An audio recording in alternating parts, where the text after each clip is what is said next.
Après, je vais parler un petit peu de Gdusha. Qu'est-ce que c'est la Gdusha? Essayer d'expliquer pas qu'est-ce que c'est. Bon, on va parler de Gdusha. Quand, à la Yeshiva, le lendemain de Shavuot, le Mashgiach de la Yeshiva, il nous disait que bon, on a fait une belle veillée. Le lendemain, on est parti dormir, mais il faut faire attention de ne pas se réveiller à Rosh Hashanah. C'est-à-dire qu'on doit déjà être en mode préparation à Rosh Hashanah. Tu vois, il est en stress, David, là, c'est Rosh Hashanah. Donc, Rav Steinman posait une question tous les ans à Shavuot. La question, elle est très simple. On a dans la Yahadout, on a deux montagnes très connues, Har Sinaï et Har Hamoria. Har Sinaï, on connaît l'histoire, on a reçu la Torah sur le Har Sinaï. Aujourd'hui, celui qui veut faire du tourisme, il n'a pas trop de choix. Il doit rester sur place. S'il veut, il peut aller sur le mont Sinaï. En Shum Baya. Il n'y a aucun interdit, aucune Gdusha. Pendant des milliers d'années, pendant 3333 ans, depuis qu'on a reçu la Torah, on a le droit de monter sur le Har Sinaï. On a une deuxième montagne qui s'appelle Har Hamoria. Har Hamoria, l'histoire, elle a commencé là-bas. Abraham a fait la Akedat Yitzhak sur Har Hamoria. Et près de 1000 ans plus tard, plus que 1000 ans plus tard, on a construit le Beth Amikdash. Et depuis, on n'a pas le droit de monter sur le Har Havayit. Jusqu'à aujourd'hui. Pourquoi il y a une différence tellement grande entre ces deux montagnes? D'un côté, Har Sinaï, apparemment, hyper kadosh, au moment où la Torah a été donnée, on n'a pas le droit de monter dessus. Il y a marqué Yaro Yare, tout celui qui va monter sur la montagne va mourir. Et le jour même, c'est fini Mahamad Har Sinaï, on peut monter, il n'y a pas de problème. Har Hamoria, Avraham a fait la Akedat Yitzhak, c'est ce qu'on appelle aujourd'hui Har Habayit, on a construit le Beth Amikdash. Il y a une Gdusha qui reste au fil des générations. Comment se fait-il que l'endroit où Hachem est descendu, c'est kadosh momentanément, l'endroit où Avraham a fait une mitzvah, c'est kadosh jusqu'à aujourd'hui? Comment se fait-il qu'il y a cette différence? Ce que le Rav Steinman répond, c'est un yesod pour la vie, c'est un bagage qu'on doit prendre et c'est avec ça qu'on va arriver à Rosh Hashanah. Il dit comme ça que la Gdusha, justement, puisque c'est ça qui est interdit de monter sur le Har Sinaï, sur le Har Hamoria, pardon, la Gdusha ne dépend que de toi. Je m'explique. La Gdusha ne vient pas d'Hachem. La Gdusha, c'est ce que tu vas construire toi. L'impact de la Gdusha, c'est simplement ce que toi tu fais. Ce que Hachem t'a envoyé comme Gdusha, c'est une Gdusha au moment même, mais au moment où il a enlevé, c'est pas défini comme la Gdusha. Donc quand Avraham Avinu est Moser Nefesh, et il est prêt à sacrifier son fils, au moment où il a fait ça, il a fait un effort incroyable. Il a pris l'instinct le plus naturel au monde, l'instinct de père, et il a été prêt à le donner pour Hachem. Donc il est parti contre son instinct. Il est parti contre sa nature. C'est à ce moment-là qu'il a créé la Gdusha. Cet impact de Gdusha, de partir contre son instinct, ça a fait une empreinte sur l'endroit et c'est resté au fil des générations. Mais quand le Har Sinaï est devenu Kadosh, pourquoi est-ce qu'il est devenu Kadosh? Est-ce que le Har Sinaï il a fait quelque chose? Non. Hachem est descendu sur le Har Sinaï et il y a une Gdusha par la présence de Dieu. Mais quand Hachem quitte l'endroit, il n'y a plus de Gdusha. C'est-à-dire que quand est-ce que c'est Kadosh? Au moment où c'est à l'intérieur, au moment où Hachem se trouve, au moment où il n'est pas là, il n'y a rien qui se trouve. Quand on partait en vacances à la Yeshiva, pour bien nous pourrir les vacances, on avait une sikha juste avant. Et le Rav il disait comme ça toutes les vacances, il a dit maintenant on va voir si tu es bémet un bachou Yeshiva. Quand tu es à la Yeshiva, c'est normal. Quand tu n'es pas à la Yeshiva, là c'est là qu'on va voir est-ce que tu es Kadosh ou pas. Est-ce que tu as réussi à te travailler, à te transformer? Et donc dans n'importe quelle situation, tu es devenu quelqu'un, tu es devenu quelque chose, ou alors tu as de la Gdusha parce que tu vis dans un système, parce que tu es dans un endroit, parce que tu vas suivre le mouvement, parce que c'est facile maintenant, tu es à la Yeshiva, tu es en Israël, tu as tout caché, tu as les minyanim, tu as tout. Mais quand tu vas aller en vacances, je parle que quand on pouvait aller en vacances, quand tu vas aller n'importe où, et que là-bas c'est plus compliqué, là on va voir est-ce que tu es Kadosh. Donc la Gdusha c'est le résultat d'un travail. La Gdusha c'est pas gratuit. La Gdusha dépend de l'effort que tu vas fournir. Tu ne peux pas être Kadosh en mode automatique. Tu es obligé de fournir un effort pour devenir Kadosh. C'est ce que nous dit la Gemara, Akol bidei shamayim chutz miyirat shamayim. Akol bidei shamayim, c'est-à-dire que tout ce qui nous préoccupe dans la vie de tous les jours, c'est bidei shamayim. En vérité, tu n'as pas raison d'être préoccupé. Pourquoi? Akol bidei shamayim. Tu sais si tu vas vivre ou mourir demain? Non. Tu Tu sais quelle santé tu vas avoir? Non. Combien d'enfants? Non. Rien ne dépend de toi. Ta parnassa, rien ne dépend de toi. La seule chose qui dépend de toi, c'est Yirat Shamayim. Ça veut dire que comment est-ce que tu peux créer la Yirat Shamayim? Parce que tu as décidé de travailler. Parce que tu as décidé de faire un effort. Parce que tu as décidé d'avancer. Donc, la Gdusha ne dépend que de ta décision. La présence de divine, quand elle arrive d'elle-même, ok, quand elle est là, quand elle n'est pas là, elle n'est pas là. Mais quand j'ai travaillé quelque chose et j'ai transformé quelque chose, c'est là qu'est la Gdusha. C'est comme ça que le Pratzkel Levinstein expliquait comment se fait-il que la génération du Midbar, celle qui a vécu tous les miracles, nous on rêve de voir un de ces miracles. Ils en ont vécu un après l'autre, et 40 jours après le don de la Torah, chute libre. Nous on est persuadés, si on était en Matan Torah, on serait tous des Charedim. On est persuadés que si on avait vu Hachem, c'est sûr on aurait été des tzadikim. Et comment c'est possible qu'eux ils ont vu tellement de miracles l'un après l'autre? Shum davar. 40 jours après il faut. Je dirais Pratzkel, ça dépend. Ça dépend de quoi? Ça dépend de ton travail. Quand eux, ils ont vu Hachem, ils ont fait un effort pour le voir. Ils ont été abreuvés. Ra'ata Shifra Alaya Mashelora Echeskel Ben Bouzi. Ils n'ont fait aucun effort. T'as fait aucun effort, ok, t'es devant le film, tu vois, tu dis, ah, il y a Hachem. Là, ça s'éteint, l'écran il s'éteint, Nigmar, il n'y a plus Hachem. Ah, il est parti où? Je ne sais pas. Mais quand tu as réussi à travailler et que tu as réussi à l'intérioriser, même quand tu ne le vois pas, alors tu peux le voir. Parce que tu as travaillé. D'ailleurs, le mot galout, l'exil, on peut l'expliquer de deux manières. Il y a, comme on le traduit, l'exil, mais il y a aussi le terme les galotes, dévoiler. Plusieurs fois dans le Zohar, c'est marqué que la galoute, c'est pour les galotes pour dévoiler. Parce que quand on est en mode Beth Amikdash, on voit Hachem, on ne le dévoile pas. Il est là. Tu n'as pas besoin de le dévoiler. Mais quand tu ne le vois pas, tu as besoin de dévoiler. Et si tu as besoin de dévoiler, tu as besoin de fournir un effort. Et si tu as besoin de fournir un effort, tu vas réussir à avancer. C'est pour ça que le mariage, c'est compliqué. Si c'était facile, on ne serait pas resté mariés. C'est parce que c'est difficile qu'on a investi. On a investi à poser une question. Pourquoi chez Lo Hassani Goy? Pourquoi pas chez Hassani Yehudi? Pourquoi aller dans le négatif? Allez, on va être positif. Chez Hassani Yehudi, la réponse est très simple. Hachem n'a fait qu'une seule chose. Lo Hassani Goy. Il t'a fait pas Goy. Il t'a pas fait Goy. Mais combien juif tu seras, ça dépend de toi. Akol bidei shamaim chutz mirat shamaim. La différence entre Har Moria et Har Sinai, c'est toi. C'est ta décision. C'est ton choix. C'est l'effort que tu vas fournir. C'est-à-dire que tout ce que tu as comme un acquis, tu dis, ah mais de toute façon, depuis tout le temps, je faisais Shabbat. Razak, c'est bien. Ça, c'est pas l'Akdoucha. Ça, c'est ce que tu as toujours fait. L'Akdoucha, c'est l'étape d'après. Dans les cours qu'on donne aux jeunes dans les facs, on fait une fois par an, on fait des Shabbatot organisés. Un grand Shabbat avec tous les étudiants. Et on les fait parler à la fin du Shabbat. Et il y a des élèves qui arrivent, quand je vous dis de loin, imaginez le très loin, et bien imaginez encore plus loin. D'accord? C'est-à-dire de très très loin. On les fait parler. Il y en a un qui a dit que on l'a fait parler, et d'ailleurs depuis, il n'a plus lâché le micro, à chaque occasion il parle, mais il parle très bien. Il a dit que le meilleur cours qu'il a entendu, c'est le cours à venir. C'est jamais le cours qui est passé, c'est toujours celui d'après. C'est exactement ça la définition de l'Akdoucha. L'Akdoucha, c'est pas où je suis et je stagne. Si tu stagnes, tu tombes.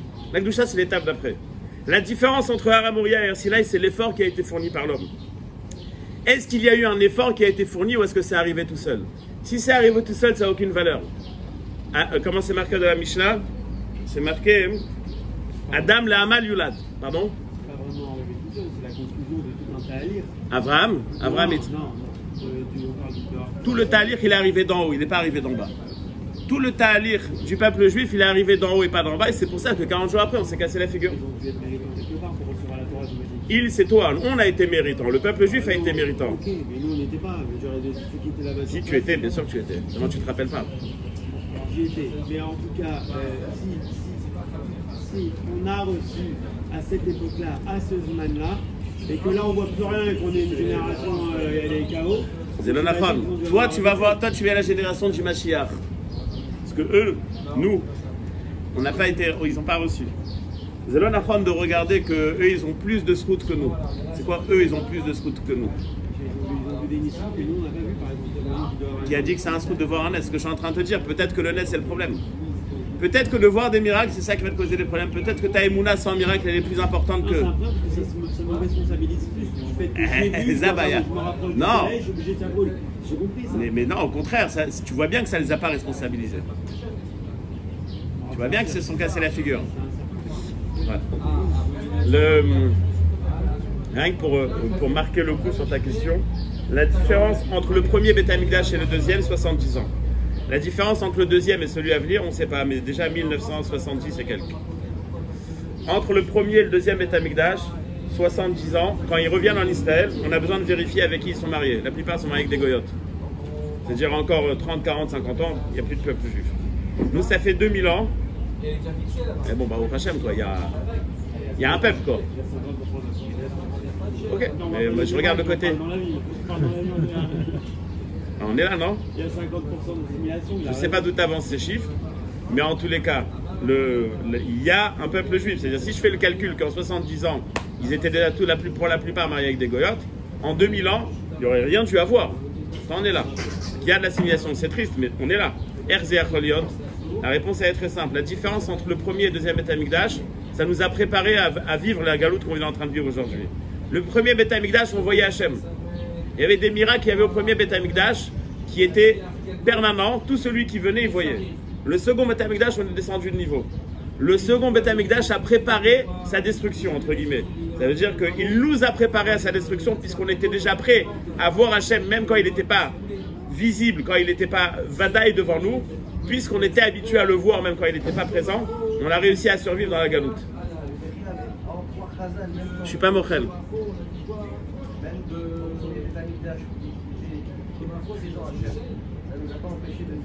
C'est ce que je suis en train de dire. C'est exactement ce que je suis en train de dire. Animaski Mitra, j'ai pas besoin d'être mochel. C'est ce que je suis en train de lui dire. Quand il est trop flagrant, tu le vois pas.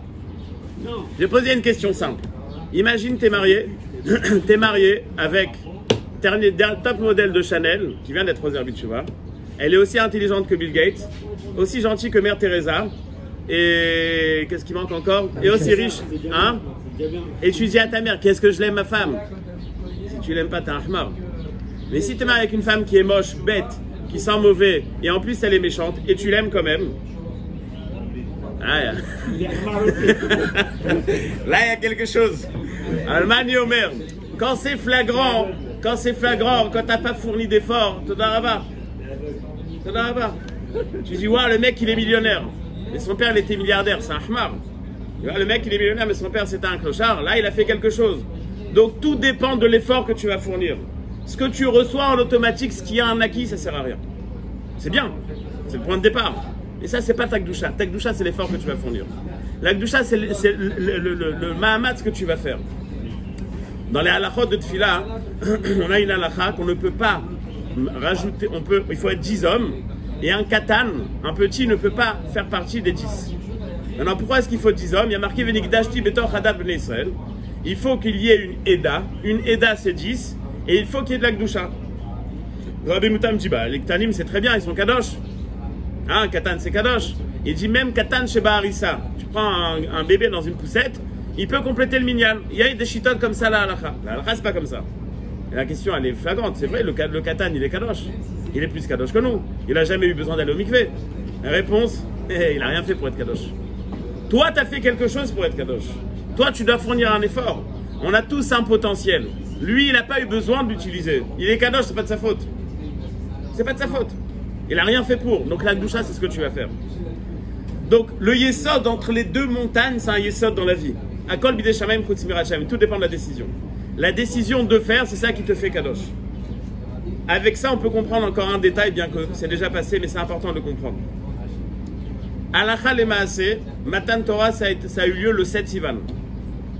La question est posée par le Magen Avraham et par d'autres. On sait que le Matan Torah, si on fait des calculs de halakha, de Ilchot Nida à...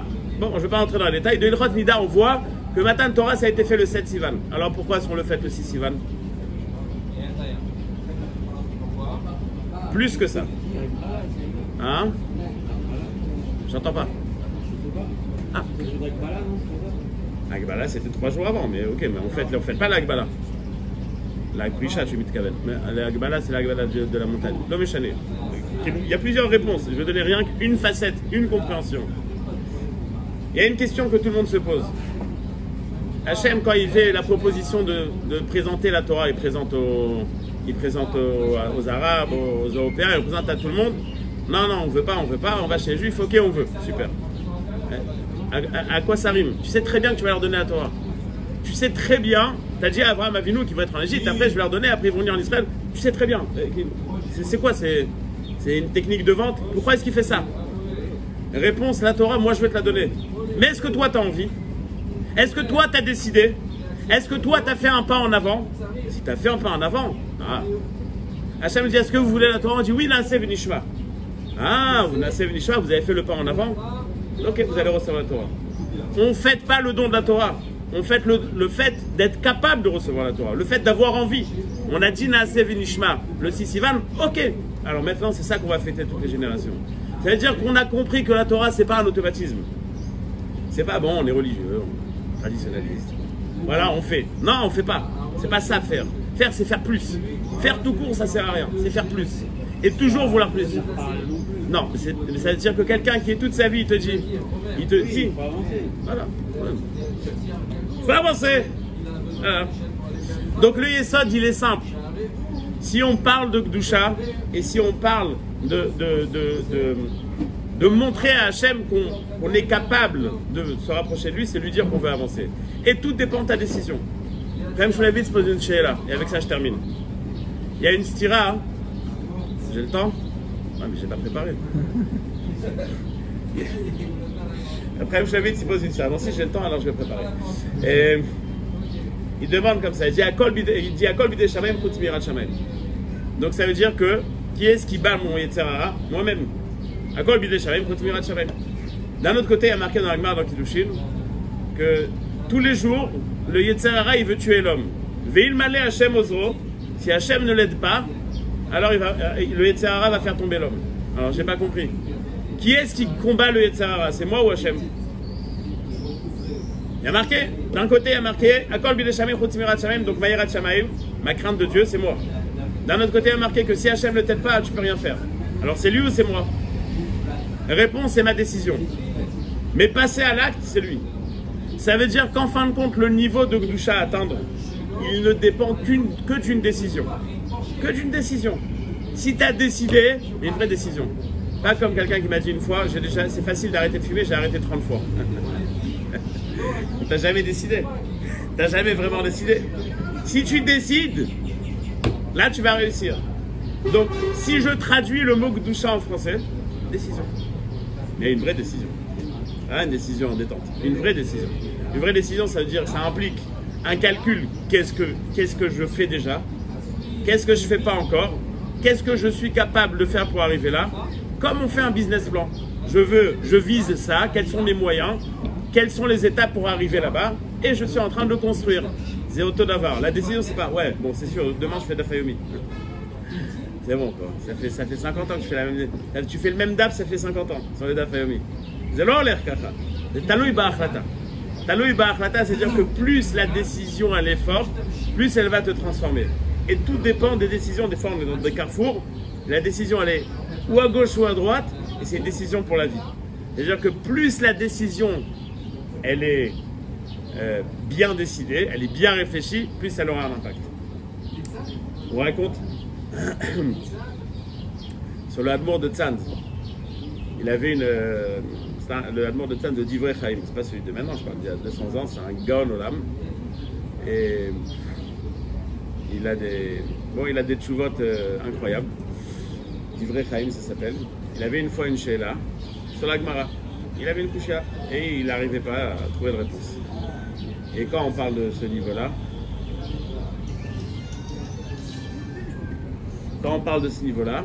alors bon, ça le travaille quoi. Quand mon Rosh Hashanah m'a raconté que quand il était à Ponovitch, Rav il a posé une question au Shiur Klali. Et bon, il n'y a pas de réponse. Ça arrive, il n'y a pas de réponse. Ils étaient au Beth Midrash 1h du matin comme ça. Et le Rav il arrive avec la chemise complètement ouverte. Il fallait le voir, il était un peu éloigné comme ça. Et il tape sur le standard, j'ai une réponse. Alors ça va, calme-toi, c'est genre t'es venu il est venu en pyjama. Il n'avait pas remarqué, c'est-à-dire ça le travaillait vraiment.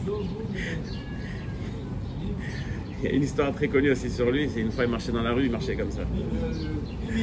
Regarde ses amis, il lui a dit Makara, toi tu t'es pris pour. Tu fais du sport? Il dit les pastèques. Les pastèques. Il était chakwa dans son truc. Le Divrei Chaim, il avait une kouchia et pendant, je sais pas, 10 jours, je sais pas exactement, je me rappelle plus les détails de l'histoire, mais c'est-à-dire pendant ça le perturbait. Je crois que sa femme, elle voyait que ça le prenait trop à cœur. Donc elle est partie voir un autre Talmid Chacham, je me rappelle pas du nom. Il a dit écoute, viens régler le problème parce que là, ça va pas du tout. Donc le Rav va voir le Divrei Chaim et lui dit c'est quoi la kouchia? Ok, je vais essayer de réfléchir. 2 heures après, il revient. Et il lui donne une réponse, la réponse quoi, la bonne réponse. C'est possible, ça fait 10 jours. Toi, c'est en 2 heures. Et du coup, ça m'a fait de la peine de te voir comme ça. J'ai donné de l'argent à la tzedaka, j'ai pris la tzedaka, je l'ai posée sur ma tête, j'ai fait une petite fila à Hachem, je me suis endormi. Abaye est venu m'expliquer dans mon rêve. Là, tout simple quoi, tu vois, pas compliqué. Alors, Divrei Chaim dit, ça, moi aussi, je suis capable de faire. Ça sert à rien. Ça sert à rien. Sans faire d'efforts, ça sert à rien. J'ai marqué sur le Gaon de Vilna que les malachim venaient pour lui enseigner les secrets de la Torah. Et non, je suis pas intéressé. Je suis pas intéressé. C'est-à-dire que c'est pas stam, avoir de la Torah ou avoir des connaissances. C'est combien d'efforts j'ai fourni pour cette Torah. On peut avoir des gens qui vont connaître, mais des gens qui vont savoir de ma choix à faire. Ouais, il y a un certain effort. C'est sûr qu'il y a un certain effort. C'est sûr. Tu peux pas se connaître sans faire d'effort. Mais quel niveau d'effort? Et chacun, c'est par rapport à sa personne. Encore une fois, je termine avec une histoire. Un Bahou américain était Choser B'Tshuva. Il était au début de fac, il a été Choser B'Tshuva. Et à cause de sa Chazara B'Tshuva, pendant longtemps, il n'était pas en contact avec ses parents. Et au fur et à mesure, le contact s'est recréé. Baruch Hashem, ils ont réussi à créer à recoller les morceaux. Et les parents ont décidé de faire la Aliyah, de suivre leur fils qui était en Israël. Et le père, donc, il vient, il voit son fils étudier de la journée, il dit bon, qu'est-ce que tu fais? Explique-moi. La Mishnah, la Gemara. J'aimerais faire de la Gemara. Top, j'aimerais faire de la Gemara, papa, la Gemara. Apprends-moi. Pendant 1 an, ils ont fait un daf. Pendant 1 an. Il expliquait chaque étape, 1 an. Quand il a fait un daf, le fils, il a dit à son père, papa, il faut faire un sioum. Il fait un daf. C'est incroyable. Il a fait le sioum, comme c'est raconté, c'était genre le type, il a son sourire, il avait besoin d'aller chez le dentiste le lendemain. Sauf que le lendemain, il ne s'est pas réveillé. Il est niftar. Le lendemain du sioum, il est niftar. Ce Bahou, il dit attends, mon père, il Choser B'Tshuva, il fait un daf, tac, c'est pas possible. Il appelle à Moshe Feinstein aux États-Unis, c'est Moshe Feinstein qui l'avait fait faire Tshuva, il lui dit ah, c'est pas possible, mon père, c'est pas possible, quoi, je comprends pas. Il s'est tué pour ce daf, on fait le sioum, le lendemain il se lève pas. Il lui a dit à Moshe, Yesh Kone Olamo B'Shah Achat. Il y a une Gemara, une Gemara très connue sur un Elazar ben Dourdaï. Il a fait toutes les avérotes du monde d'après toutes les chitotes possibles. Il a marqué que quand il avait une prostituée Bedina Tayam, genre il fallait voyager, il y allait. Toutes les avérotes possibles. Et un jour il prend conscience, il entend une voix qui dit t'as aucune chance d'être Choser B'Tshuva, toi t'es foutu. Ça a été mort. Et quand il entend ça, il a marqué qu'il a mis sa tête entre ses jambes, il a commencé à pleurer. D'abord il a demandé à la montagne, au soleil, au ciel, du piston chez Hachem, on dit laisse tomber, t'es foutu toi. Et en fin de compte, il a commencé à pleurer. Et il y a une batkol qui est sortie à dire Rabbi Elazar ben Dourdaï, tu es Mouzman le Olam Haba, avec 1 heure de tchouva. Et Rabbi a dit Yesh Kone Olamo B'Shah Achat. On peut être connaît son Olam Haba B'Shah Achat. C'est exactement ce que je suis en train de dire. Une décision. Et c'est dommage que Jérémy est parti, parce que quand je suis venu, j'ai pensé à. Je me suis rappelé un petit peu de l'historique de l'endroit. Et David me parlait, il va avoir un Beth Midrash, et Jérémy, il veut faire un Beth Midrash. Je lui ai dit, mais il sait ce que ça veut dire. Il m'a dit, je ne sais pas s'il sait, mais il veut faire un Beth Midrash, et il y aura un Beth Midrash. Mais la décision de faire un Beth Midrash, je ne sais pas si vous êtes conscient ou vous vivez dans le miracle, mais la décision de faire un Beth Midrash, Regardez, quoi. Je sais pas. C'est un miracle. Ventilé en fait. Ventilé en plus. Ventilé, petit-déj. Non, mais c'est-à-dire, bébête, c'est une blague à part. Vous vivez un miracle. Par la décision d'une personne, ou de deux, ou de trois, le méchanet. Je rentre pas dans les. Je rentre pas dans les. Hacher, il est là, il m'attend. En tous les cas, voilà. Je connais Olamo Besha'achat et j'aimerais, puisque je termine avec ça, avec cette histoire du Beth Midrash. Il y a une histoire sur une femme en Pologne qui s'appelait, je dirai son nom à la fin. Elle a écouté une sikha du Chafetz Chaim. Elle a écouté une sikha du Chafetz Chaim. Et le Chafetz Chaim parlait que l'Aïrat Shamaim, il parlait parce qu'il avait peur, parce qu'à ce moment-là, il n'y avait pas encore d'école pour les filles. Il y avait la yeshiva, il n'y avait pas pour les filles. Il faut faire quelque chose que les filles Yirat Shamaim. Cette femme, elle a décidé. Elle a créé ce qu'on appelle nous aujourd'hui un séminaire. Il y en a 50 000 séminaires. Cette femme, elle s'appelle Sarah Schneer. Mais cette femme, c'était une femme simple. Il n'y avait rien de. Elle a décidé de le faire. Elle a fait un impact sur des générations. Une décision. Connaît Olamo Besha'achat, Aramoria, la Gdusha, l'impact. On ne sait pas jusqu'où il va aller et chacun d'entre nous est capable. That's